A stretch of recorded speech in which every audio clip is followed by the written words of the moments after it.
కాళేశ్వరం ప్రాజెక్టుపై కాగ్ నివేదికలో సంచలన విషయాలు బయటపడ్డాయి. కాళేశ్వరం ప్రాజెక్టు వ్యయం 122% పెరిగింది, కానీ ఆయకట్టు 52% మాత్రమే పెరిగిందని కాగ్ పేర్కొంది.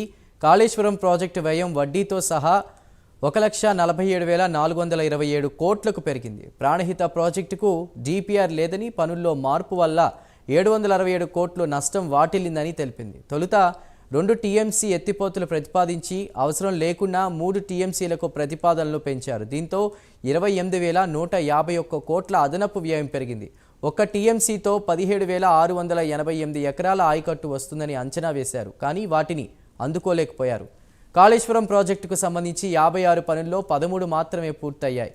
కాళేశ్వరం ఇరిగేషన్ ప్రాజెక్టు కార్పొరేషన్ పేరుతో ప్రభుత్వం 87,449 కోట్ల రుణాలు తెచ్చింది. అయితే బడ్జెట్ నుంచి కేవలం 27% మాత్రమే కేటాయించారు.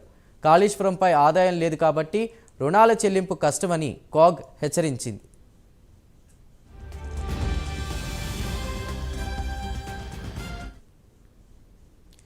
రైట్, ఇక కాళేశ్వరం ప్రాజెక్టుపై కాగ్ నివేదిక సంబంధించిన పూర్తి వివరాలు మా ప్రతినిధి నాగేంద్ర అందిస్తారు. నాగేంద్ర. Thank you Chandu. ప్రస్తుతం తెలంగాణ శాసనసభ అదేవిధంగా మండలి ఉభయ సభల్లో కూడా కాగ్ నివేదికను ప్రభుత్వం ప్రవేశపెట్టింది. ఈ కాగ్ నివేదికలో ముఖ్యంగా కాళేశ్వరం ప్రాజెక్టుకు సంబంధించినటువంటి అంశంతో పాటు ఆర్థిక అంశానికి 2 అంశాలపైన కూడా కాగ్ నివేదికను ప్రవేశపెట్టినటువంటి పరిస్థితి. ముఖ్యంగా ఈ కాగ్ నివేదికలో సంచలన విషయాలన్నీ కూడా బయటకు వచ్చాయి. ముఖ్యంగా కాళేశ్వరం ప్రాజెక్టుకు సంబంధించినటువంటి వివరాలకు సంబంధించి డిపిఆర్ లో 63,352 కోట్లు చూపెట్టగా, అదే విధంగా 106,000 కోట్లకు అంచనా వ్యయం పెంచేశారంటూ కూడా కాగ్ నివేదికలో పొందుపరిచినటువంటి పరిస్థితి ఉంది. ప్రస్తుత నిర్మాణం వరకు 14 లక్షల ఖర్చు ఉందని కాగ్ తన నివేదిక.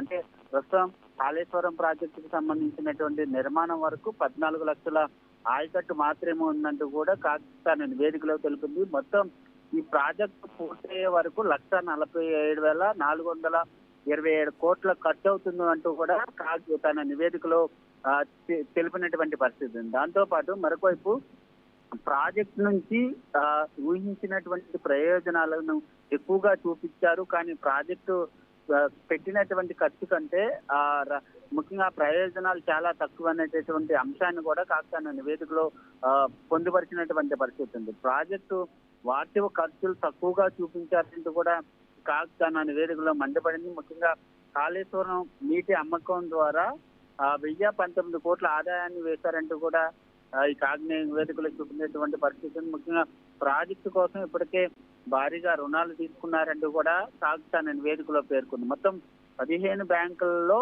87,000 కోట్ల రూపాయల వరకు కూడా అప్పులు ఒప్పందం చేసుకున్నారంటూ కూడా చెప్పినటువంటి పరిస్థితి. దీంతో పాటు మరొకవైపు బడ్జెటేతర రుణాలకు సంబంధించినటువంటి అంశం పైన కాగ్ తన నివేదికను వెలువరించడం జరిగింది. ప్రభుత్వం ఎక్కువగా ఆధారపడి ఉంటుందండి, అంటే బడ్జెటేతర రుణాల పైన ప్రభుత్వం ఎక్కువగా ఆధారపడిందనేటటువంటి అంశాన్ని కూడా స్పష్టం చేసినటువంటి పరిస్థితి. ముఖ్యంగా కాగ్ నివేదికకు సంబంధించినటువంటి అంశంలో రుణాలకు సంబంధించి, అంటే కాళేశ్వరం ప్రాజెక్టుకు సంబంధించినటువంటి అప్పులు చేసి మరి ప్రాజెక్టును నిర్మించారు, కానీ రుణాలు చెల్లించేటటువంటి సమయంలో మాత్రం కాలయాపన చేస్తూ మరింత భారంగా చేస్తున్నారంటూ కూడా ఈ కాగ్ నివేదికలో తెలిసినటువంటి పరిస్థితి. ముఖ్యంగా ప్రాజెక్టు నిర్వహణ కోసం ప్రతి సంవత్సరం 700 కోట్ల నుంచి 14,500 కోట్ల వరకు ఖర్చు అవుతుంది. అంటే కాళేశ్వరం ఓవరాల్ గా అటు మేడిగడ్డ కానీ మరొకవైపు అటు అన్నారం సిద్ధుల ప్రాజెక్టులకు సంబంధించినటువంటి ఓవరాల్ గా అన్నిటికి సంబంధించి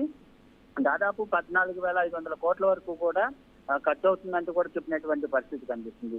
మరొకవైపు రుణాలు కట్టడం కోసం మళ్ళీ అప్పులు చెల్లించాల్సినటువంటి పరిస్థితి ఏర్పడిందంటూ కూడా కాగ్ తన నివేదికలో మండిపడింది. కాళేశ్వరం అప్పు కట్టుకుంటూ పోతే దాదాపు 2036, అంటే దాదాపు ఇప్పుడు 2024 సంవత్సరం నుంచి 2036 సంవత్సరం వరకు కూడా అప్పు కట్టుకుంటూనే పోవాల్సినటువంటి అవసరం ఉందంటూ కూడా కాగ్ నివేదికలో స్పష్టమైనటువంటి నివేదికను ఇచ్చినటువంటి పరిస్థితి అయితే కనిపిస్తుంది. దీంతో పాటు ముఖ్యంగా కాళేశ్వరానికి సంబంధించినటువంటి అంశంలో ముఖ్యంగా కాళేశ్వరానికి సంబంధించి ప్రభావం బడ్జెట్ పైన కాళేశ్వరం తీసుకొచ్చినటువంటి అప్పులు కానీ పూర్తిగా ఆ నిర్మాణం పూర్తయ్యేటప్పటికీ కాళేశ్వరంకి సంబంధించినటువంటి ప్రభావం అంతా కూడా బడ్జెట్ పైన పడుతుందంటూ కూడా కాగ్ నివేదికలో స్పష్టం చేసినటువంటి పరిస్థితి అయితే కనిపిస్తుంది. మొత్తానికి కాళేశ్వరం పైన ఆదాయం లేదు, కానీ రుణాలు మాత్రం పెద్ద ఎత్తున చెల్లింపులు చేయాల్సినటువంటి అవసరం వచ్చింది. అంటే కాగ్ ముందునే హెచ్చరించింది, అయినప్పటికీ కాగ్ నివేదికను పట్టించుకోకుండానే ప్రభుత్వం కాళేశ్వరం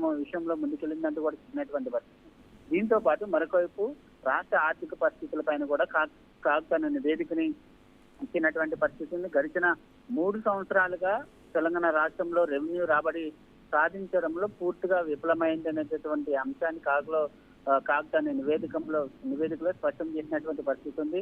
ద్రవ్య లోటు ప్రస్తుతం 46,638 కోట్లుగా కాగ్ తన నివేదికలో చెప్పినటువంటి పరిస్థితి. ప్రస్తుతం అప్పుల నిష్పత్తికి సంబంధించినటువంటి అంశంలో జిఎస్టిడిపితో పోలిస్తే 37% ఎఫ్ఆర్బిఎం పరిమితితో మన రాష్ట్రం అప్పుల నిష్పత్తి 12.77% ఎక్కువగా ఉందంటూ కూడా కాగ్ తన నివేదికలో చెప్పడం జరిగింది. అదేవిధంగా 15వ ఆర్థిక సంఘంతో పోలిస్తే మన రాష్ట్రం నిష్పత్తి 8.47 ఎక్కువగా ఉందంటూ కూడా కాగ్ తన నివేదికలో చెప్పినటువంటి పరిస్థితి. మొత్తం రాష్ట్రం సొంత పనుల నుంచి అదేవిధంగా షాపులు, రిజిస్ట్రేషన్, వస్తు సేవల పన్ను అమ్మకాలు ఇవన్నీ కలుపుకుంటే 91,270 కోట్లు ప్రస్తుతం తెలంగాణ రాష్ట్రానికి రాబడుతుంది. అదే విధంగా అప్పుల వ్యయం కూడా భారీగా ఉందంటూ కూడా చెప్పినటువంటి పరిస్థితి. మొత్తానికి చూసుకుంటే ఒకవైపు కాదు ఉభయ సభల్లో పెట్టినటువంటి నివేదిక మాత్రం ఆ నివేదికలో సంచలన విషయాలు బయటపడే హెచ్చరికలు కూడా ఉన్నాయని చెప్పాల్సి. Right Nagendra, thank you.